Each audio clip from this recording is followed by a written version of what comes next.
Thank you. Yeah.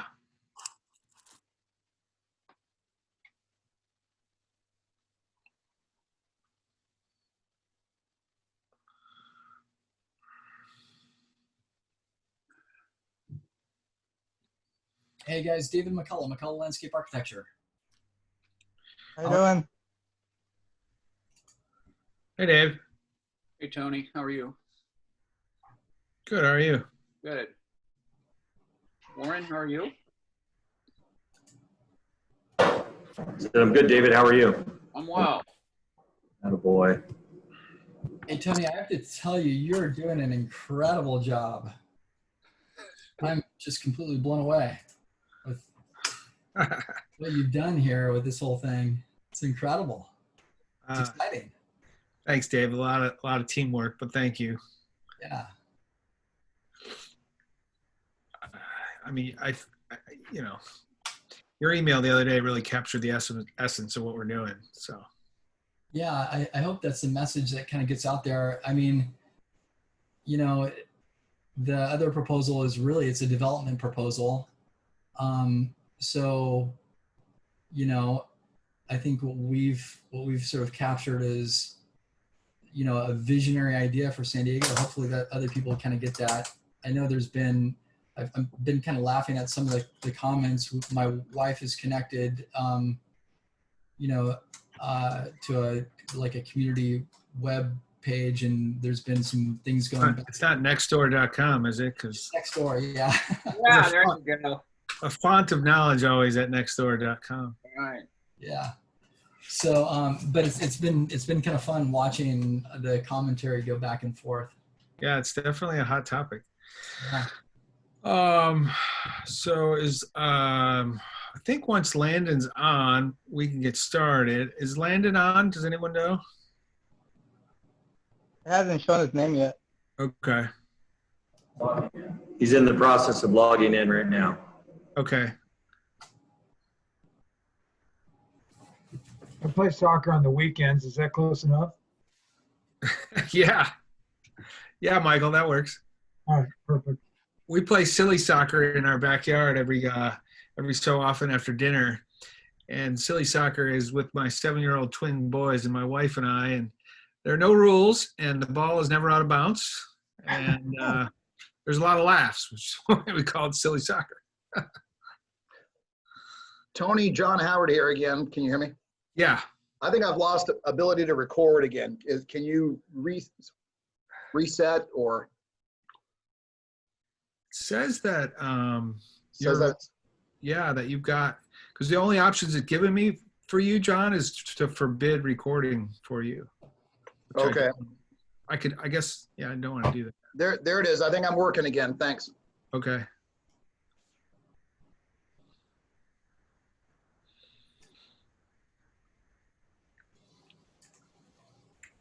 Hey, John, sorry we couldn't get you out for a USL2 game when they were still here. The San Diego Zest. I don't know if you remember. I tried to get you to one.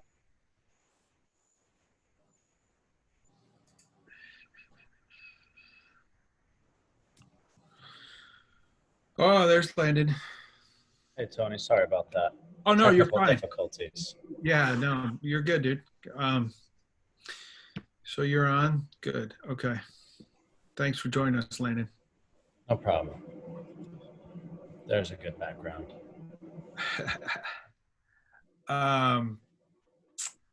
David, I think we're good to start. You want me to start? Oh, hey, Rachel. Nice to see you.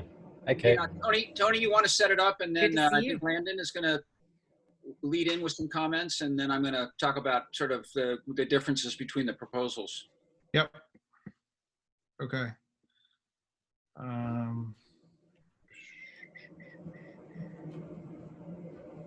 Sec.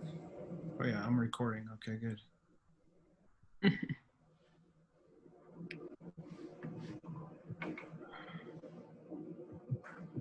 Okay, everybody can see my screen?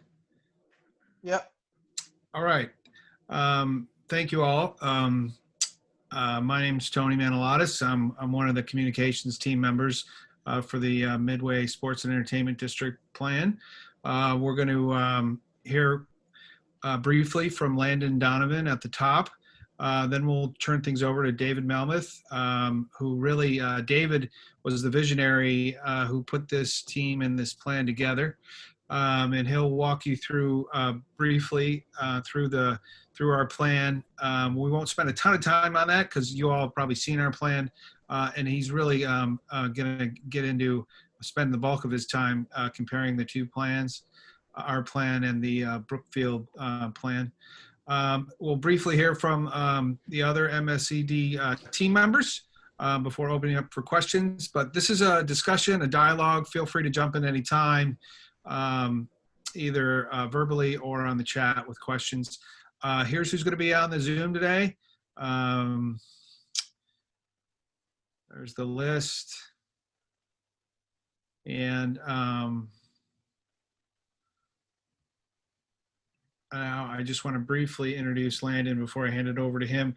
Landon Donovan is currently the manager of the USL team, San Diego Loyal SC.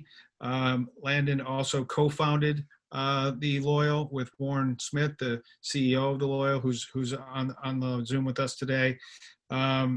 Landon holds numerous individual records in Major League Soccer and for the United States national team, and is regarded as one of the greatest U.S. men's soccer players of all time. That's what, according to Wikipedia, not Tony Manilatis. In MLS, Landon won a record 6 MLS Cups and is the league's all-time assist leader with 136 assists. The Major League Soccer MVP award has been renamed, I didn't know this is pretty cool, the Landon Donovan MVP award in his honor. As you all know, in June of last year, it was announced that he and Warren would be bringing the Loyal to San Diego, and later that year he was named the team's manager. We're really honored to have Landon with us today and to have him and the entire San Diego Loyal organization as partners in this effort. So without further ado, I'll turn it over to Landon. Thanks, Tony. You read perfectly from the script I gave you about my career. First, I appreciate the kind words about co-founding the team, but this was all Warren's doing. So I'm just a byproduct of that, and fortunate to have Warren and an incredible owner in Andrew Vasiliadis, who have made this a really special part of the community already. When I first spoke to Warren about the possibility of working together here, I said I'm all in as long as I'm not part of a competing plan with another plan to vie for a piece of land in San Diego. And he held up his promise for a little while, and now we find ourselves here. But the reality is that this is a really special opportunity for this city. It's a really special opportunity for our club. We are very new. We're less than, I guess, a year old officially, but we've only played 3 official soccer matches in our short lifespan. But I believe we are becoming an integral part of the community. And even though we've had 4 months between soccer games, we've been able to have a real impact on San Diego.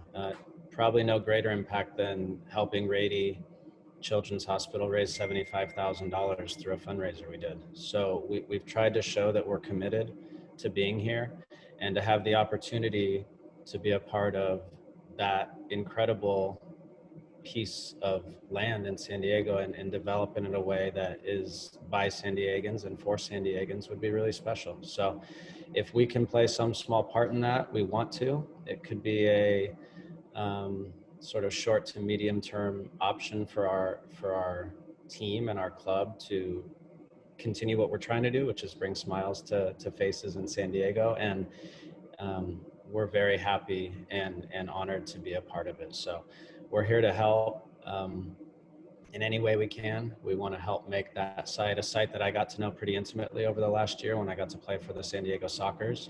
We want to make it better and improve it and build on the history of that great arena and turn that into a really special piece of San Diego. So we look forward to the opportunity. I have to get back to my real job right now, which is babysitting grown men. Otherwise, I would stay on, but I'm sure we'll hear from a lot of you, and I'm always open for questions at another time. But I thank you guys for the opportunity, and we're here to make San Diego an even better place to live. So let's try to do our best to do that. Thanks, guys. Thank you, Thanks, Landon. Well, now David gets to follow that. David Malmuth, like I said, he was if there's one guy that put this all together, it's David. So I'm going to turn it over to David. And like I said, you don't need to wait until the end to answer questions. If you've got questions, feel free to fire away. David, do you have screens? You should have screen sharing capabilities. If not, I'll try again. It says it's disabled, Tony, but you can turn it on. I actually want to just spend 2 seconds talking about how this came to be, and also to stress that doing anything of this scale and complexity it's a team sport. And I think that's one of the ways in which Warren and I have connected so strongly. Tony, he should take a lot of credit for actually being the guy that brought us together. When Tony was introduced to the project, which is now probably 4 months ago, the first thing he said is, you need to talk to Warren Smith, because I just have a feeling that this might be a great location for a modular stadium, an interim stadium, because Warren's plan was always start at Torero, but very quickly move into a facility that would give him 12 to 15,000 seats. And it just so happens that our site, the sports arena site, which is 48 acres, presents an opportunity to build that interim stadium in the southern part of the site and use about 10 of those acres. And because the time frame for the interim stadium is 7 to 10 years. It fits perfectly with the project. That's a phased project, the project we're doing, that won't get around to that part of the site until 7 or 10 years. So what the stadium, the soccer stadium brings is great energy, a great connection to community, the chance to activate the project immediately, to generate revenues immediately, to start to transform the perception of the site so that the rest of the project will benefit, the rest of the community will benefit from the energy that the Loyal will bring. So it was a great introduction, Tony. Warren and I have grown to be close, and I have enormous respect for what he's created with the team and the quality of the product that he and Landon have produced. I think it's just going to be great for San Diego. So we just couldn't be more excited to have them as a partner in this. So let me just spend very, very quickly a few minutes kind of walking through it, because I think a lot of people are familiar with the project, but it's probably worth just a few minutes just sharing the design vision. You can see where it's located in the Midway district, which is about 1,000 plus or minus acres. There was a new community plan put in place 2 years ago. And this project very much builds on the legacy of that. Our architects, AVRP at Skyport, and David McCullough is a landscape architect, respected the work that went into creating that community plan, which took 6 years, and we really believe that what we're doing is building on that plan and extending it to the balance of the community, so that some of the great ideas and the inspiration that we're including in that community plan can inhabit this project and also can spill over to our neighbors. A lot of it's about making connections, and we're looking at a world where, driving your car is becoming less and less attractive and probably less and less viable. So it's about leveraging transit that's in place and creating smart connections with that transit, and then figuring out how we can get people to mode shift. Because if we can do that and we can reduce overall traffic impact, I think everybody wins. And part of that is making a great experience so people want to come not just for the game or not just to visit the project, but to stay for a whole day. Because then taking transit and taking maybe a 5-minute shuttle bus just as a part of the fun. We're very serious about wanting to be sure that this project complements our neighbors. So we spent some time thinking about how are the edges going to work? How do we make sure that we're dominating, but we're trying to do things that are going to be complementary? And I think this one's really important. We think we have the best plan. We think we're going to win, but we not only need to win in terms of the competition with Brookfield, we've got to win a bigger issue, which is whether the city is prepared to remove the 30-foot height limit. So what you see on the left is essentially the same amount of square footage as on the right, but on the left, it respects that 30-foot height limit. Well, you can see what happens. You lose the park, you lose the public space, which is the heart and soul of this thing. So on the right, you create almost 1,500 units in the new sports arena and retail and commercial spaces, but you you very importantly, you maintain this great community amenity, this sort of central park that we're creating for the Midway district. Here's an image of what that might look like with the new sports arena or the renovated sports arena in the background. And it really was the park that started all this. Dave McCullough will tell you he did an open space plan first that wrapped around the existing sports arena, because we felt from the outset that probably economically it wasn't going to be feasible to build a brand new arena, but that we could make it feel new by putting in a significant investment, which is what we're proposing for about $125 million. So once that park is sculpted into the landscape, you're left with some residual parcels, and that's where the development happens. And we're all about experience. I mean, this is a project that's going to be very, very rich in experiences, changing experiences, which hopefully is what's going to bring people back again and again. And it, you know, the inspiration for this really started with asking, well, what makes the most sense for this site and for San Diego? And all of us, I think, love the outdoor lifestyle that we have here, which has obviously been somewhat compromised given the, you know, the last 4 months. But, you know, it is so important to our mental well-being, our physical well-being, that we exercise and we're fit and we care about those things. We wanted to have a place in San Diego that really celebrates that and celebrates the sports innovation community that is so robust. You know, you may not know, but there's over 50,000 jobs in sports and active lifestyle industry in San Diego. It's $6 billion in economic impact. So it's a huge industry. And the idea of using this site as a showcase for all of that brilliance is very, very attractive to us. So that's one of the animating ideas. This kind of gives you a sense of all the activities that will take place on the site. Let me just quickly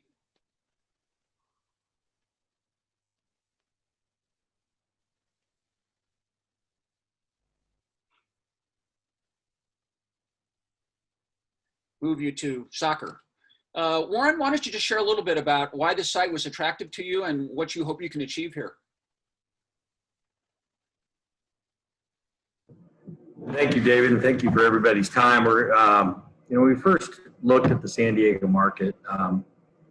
We've gone through a lot here, and frankly, it's, I believe, and I think you will learn, that San Diego is the soccer capital of North America. We just don't know it yet. And frankly, there's more people that play the sport, more people that watch the sport than any other community in the United States. If we throw Tijuana into that mix, it just exasperates those numbers. But you haven't had the beautiful game played professionally since 2001. And so our goal was to do it and do it right. So we have this short-term goal to be the best damn USL club in the league, and then long-term to be the best damn the best club in the United States of America. To do that, we have to grow relationships. We have to grow fans. And keeping in mind, we're growing relationships with thousands of people. Currently playing at Torero Stadium, which is fantastic. It's a great soccer stadium. We love it, but it'll never get larger than 6,000 seats. All of the research shows that right now we should be in comfortably a 12 to 15,000 seat stadium. And so our goal is to actually deliver something that that would allow us to grow those relationships and move towards a more permanent location. As you know, the other sports have had hundreds. Well, baseball, for example, has had over 100 years of building larger facilities, and it took a long time for them to get to 45,000 seats. But you know, it all along the way, they're growing and growing and moving into facilities that fit their needs. When we first came to the market, it basically looked at it and said, you know, there's just not a facility that works, and you know, what can we do? So from day one, we've said that we're going to actually build a modular facility. In our agreement with USD, we've been very open and honest with them that was our goal in year 3. So this provides a wonderful opportunity for us to actually take that step. A lot of people might ask, why would you make a $15 million investment to $20 million investment and just move into a you know, more permanent facility?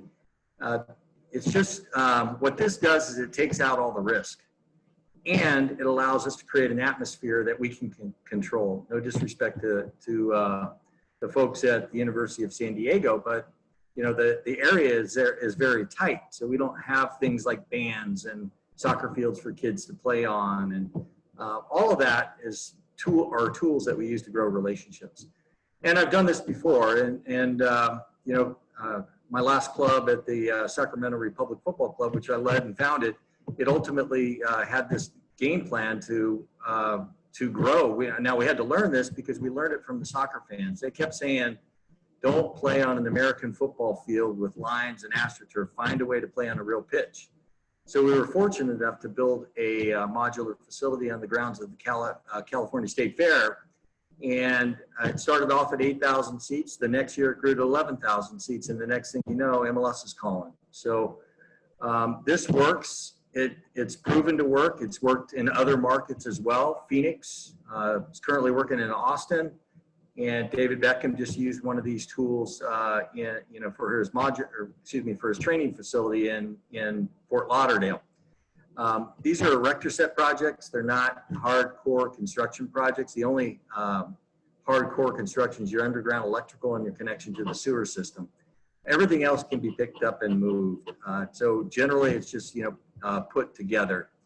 But we're creating an atmosphere that's cool. These are, seats that fold. These are not bleachers. It's ultimately a real experience. So to actually partner on a project where we can help to activate it right away with our fan base, but more importantly, be a participant in actually creating something special for the community is what we were really, really focused on. And what really turned me on to David, because from our first conversation, and this includes Toll as well, it's always been, we got to do the right thing here. And the park is an example of the right thing because, it's not just a park that's 12 acres scattered around the property. It's a centralized park where people can come and gather. And frankly, this is a community that needs it. It's a park poor neighborhood. So we felt it was just a great opportunity for us to actually do something that made a difference in this community. And so we're very excited. I'm sorry to talk so long, but we're obviously very thrilled to be a part of it and happy to answer any questions later for you. Let me show this comparison slide because we're more than just a soccer venue. That's a huge part of it, but we think there's some very significant points of difference between our proposal and the competing proposal. And the first is you were talking about the park. So we stress park, our competition does have 5 acres of park space, but it's dispersed. So you don't get that sense of a, kind of a grand public space, a gathering space for the community. And they also put in, 500,000 square feet of retail, which was something we would never imagine. And we wouldn't have even imagined it before COVID, much less post-COVID. We have enough retail to be able to support the project and animate the ground floor space. But so we're taking a different philosophy here. We talked about soccer versus no soccer. It's a huge difference, and it gives us a chance to start the project 2 years sooner because we can get this permitted quickly, we can get it built quickly, and we can right away start to activate the site. A lot of the way we approach this project really grows out of the fact we're San Diegans. And, you get a certain sensibility living here and working here that has to do with what kind of place is really going to be cherished by San Diegans. And our very strong conviction is you make a place first for San Diegans and then everybody else is going to want to come. So that was really the spirit that drove this project. So, the Loyal has local ownership. I've been here for 25 years.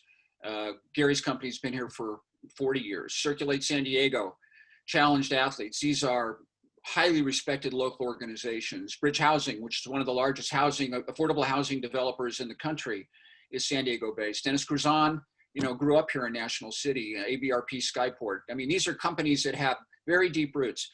Not to minimize the local connections of Brookfield and ASM, but their headquarters are other places. And, I've worked for big companies. I know that when your decisions aren't made locally, sometimes it's not the best thing for the local community.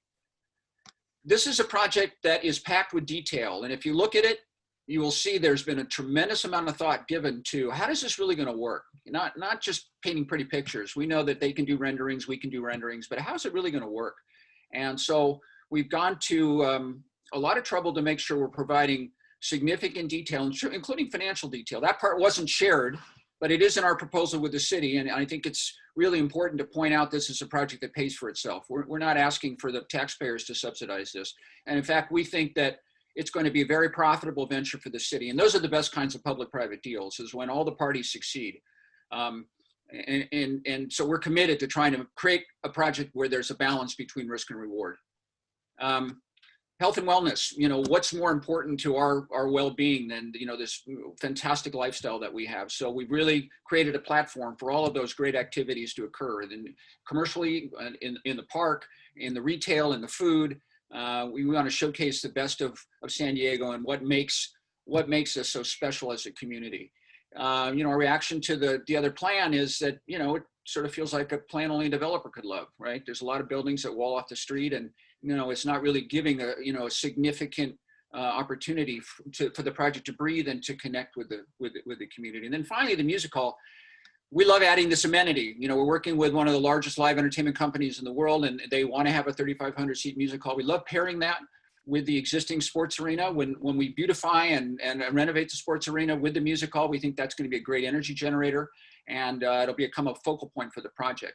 And the last point I want to leave is that none of this happens without the removal of the 30-foot height limit. And our philosophy has always been that this plan has to be the biggest argument in favor of removing the 30-foot height limit. And we believe the combination of factors that I just listed is going to be the most persuasive argument with the community. And so for all those reasons, we're very hopeful we get selected by the city and that we can then go forward and be an advocate for removing the 30-foot height limit so we can actually get this project built. So with that, I'm going to stop the share and, let's find out what questions people have. Warren, can I ask you a quick question, Warren? Can you hear me? Sure, Hector, go ahead. Hey, with regards to linking this to the team, how do you think that, in a broader sense, the success of the team on the field will help garner public support for this project instead of the other one? How do you think that'll influence? Well, listen, we're in the business of putting smiles on people's faces and frankly, just having fun. So I think, people come out and actually enjoy that. Obviously, they can't do it this year, but all of our games all but one are broadcast this year. And we hope they tune in and get to see, a high level of play. We've chosen a lot of great human beings first that happen to be really good soccer players. They love this community. They're active in it. They've done a lot with us in the community to make a difference here. And so they're invested in it, and they want to see it be successful. So I think, just being able to have a personal connection with the players is always a good thing. Thank you.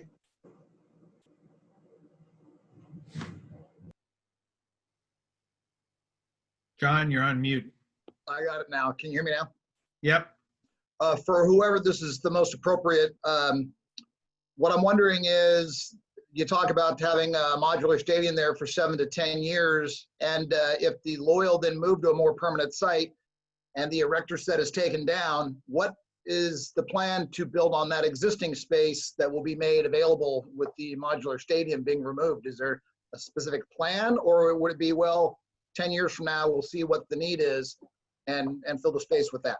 Yeah, it's a good question, John. So our plan is to build what we call Village 2, which is about 800 residential units, another 30 or 40,000 square feet of retail and some office. But that's 7 or 10 years down the road. And one of the things we're stressing with the city is that we would like to have flexibility within our building program so that we can respond to the market appropriately at that time. Mm-hmm. So it's kind of both. Yeah, I mean, we do have a plan for what we would build, and that's part of the overall project economics. But we think the smart thing to do is, once that move takes place, that we all sit down and we say, okay, what's the most appropriate response that we can make? And I think the city understands that, and they're a partner in this because they own the ground, and they're going to benefit if the project's successful because they're going to get more ground lease revenue. So I think they'd want to encourage that kind of flexibility. Okay, and a quick follow-up to what I'd asked in the chat, the 30-foot height limit. How high is the sports arena now? I think they were guessing around 75 feet. Right. And how tall are the buildings that you're wanting to put in? Are you wanting to put in buildings that are about the same height or lower than the sports arena, or would any buildings be taller than the sports arena? So yeah, the existing is 75 feet. The remodel is a little taller because we take the wrap. We go up, it's probably, I'm guessing, between 90 and 100. It's not precise right now. And our buildings are all in that sort of 85-foot height range. So they're, for the lay person, they won't tell much difference between the height of the existing sports arena and the buildings that we're proposing. Okay, thank you. I appreciate it. Yeah. And the comparison one pager that David was walking everyone through, I put those as a JPEG version and a PDF version in the chat.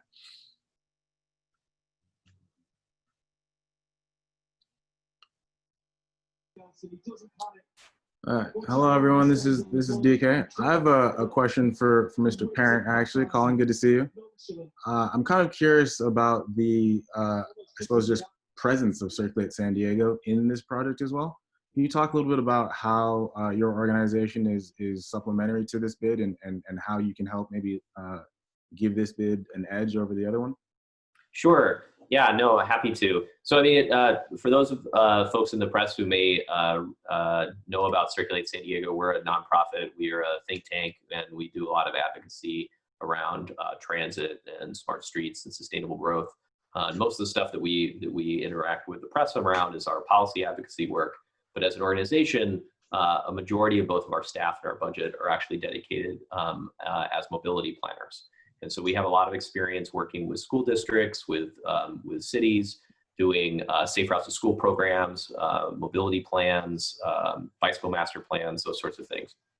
And so we have a lot of very direct and local experience on advising mostly governments, but some private developments as well, about how to improve mobility around their assets. And so the role that we would play for a project like this is making sure that there's some real expertise and local expertise brought to bear to help identify how to get people in and out of this project for all the different uses, right? And so, you know, for example, the project is about 22 minutes, 22-minute walk away from the Old Town Transit Station, which might be too much for most people to walk as a commuter, but probably not too much for people to walk if they're going to a game once in a while. People do that for sporting and entertainment venues a lot.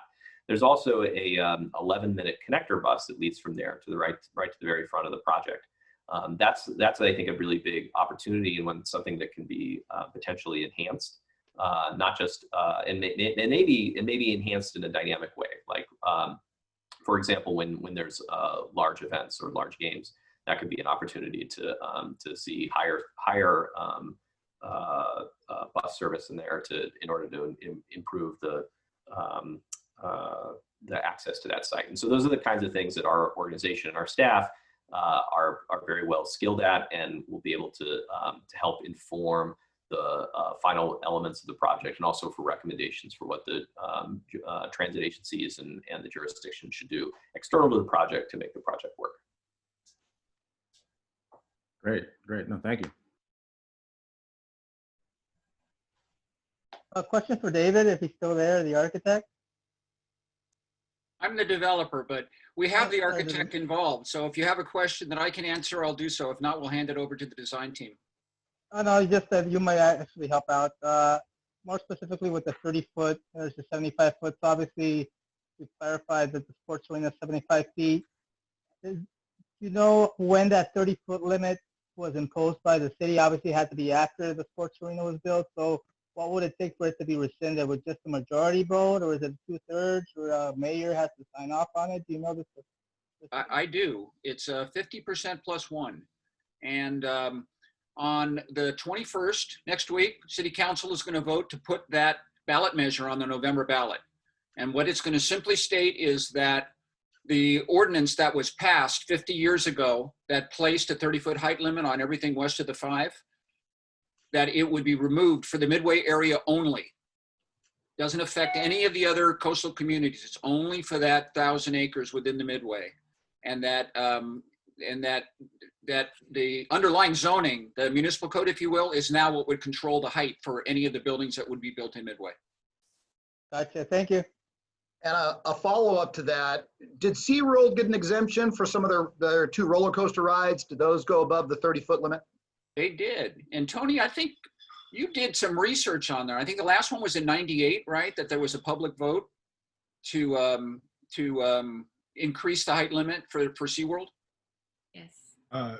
Yes, and Juan Hernandez or Rachel Lane, they're both on the call, and they can talk about that briefly.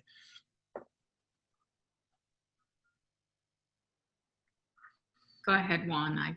I just know that, that did in fact occur. They did it for their height limit increase for their roller coaster, and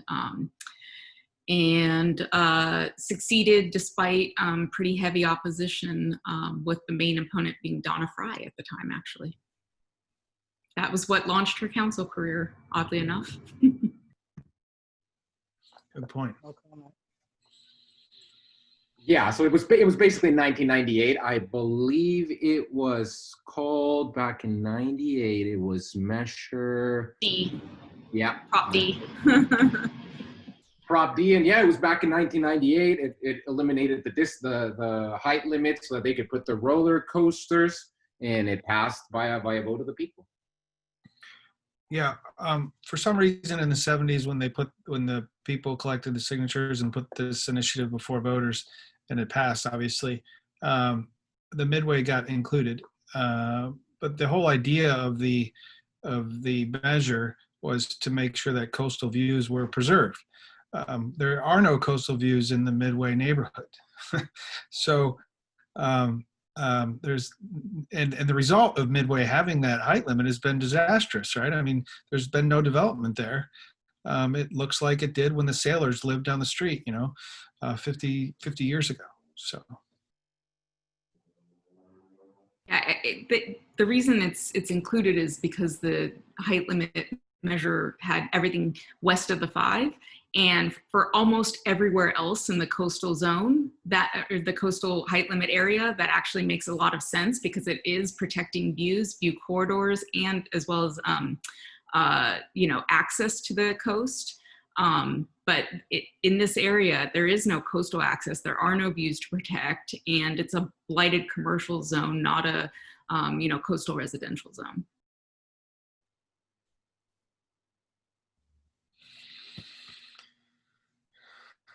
any other questions? There are some team members on the call. Michael McCann with Toll. I see Frank with Frank's our lead architect, AVRP Skyport. David McCullough, our environmental landscape architects, also on the call. Who am I missing? Kate Kelly, who handles media relations for the Loyal, is on the call. Joe Desco, who is a very, very talented arena architect, and they did the concept work. He and his partner Chris Lambert. So Joe's on the call as well. If anybody has any questions about the arena remodel, or why we approached it the way we did, he's available. Tony, Dennis is on as well. Hi, Dennis. Dennis Cruzan. Dennis, as you all probably know, is responsible for Ballpark Village, and I also think he's responsible for East Village. So we're really lucky to have Dennis as a partner in this effort. What else? Anything? I feel like there might be another question or two out there. If there's not, though, we will say goodbye. I put my email in the chat and my cell number in case one of your recordings didn't work, or you need access to that one pager again, or just feel free to reach out. I'm around today.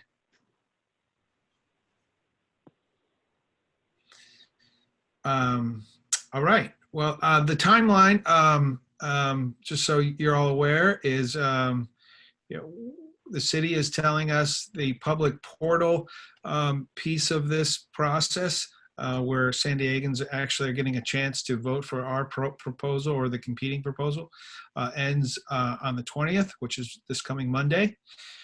Then they'll compile that data and weave it into their analysis of the two plans. And they expect, city staff and the mayor expect to pick a winning bid, either us or our competitor, at the end of the month or early August. That's what they're telling us. That could change.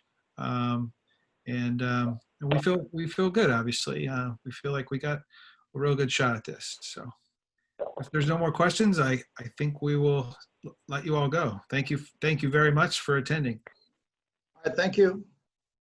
Thank you. Thank you, everyone. Awesome. Thanks. It's been really good.